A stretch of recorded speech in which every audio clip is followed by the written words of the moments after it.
أعوذ بالله من الشيطان الرجيم. بسم الله الرحمن الرحيم.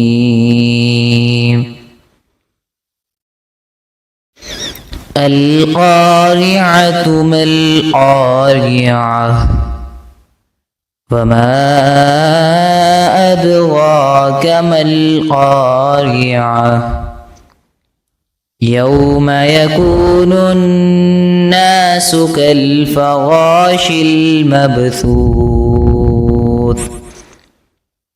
وتكون الجبال كالعهن المنفوش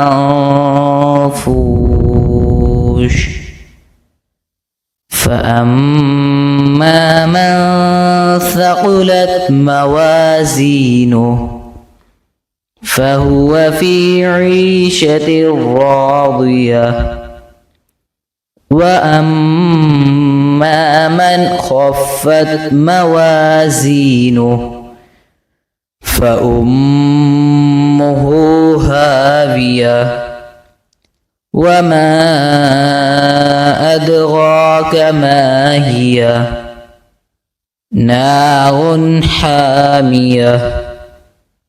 صدق الله العظيم.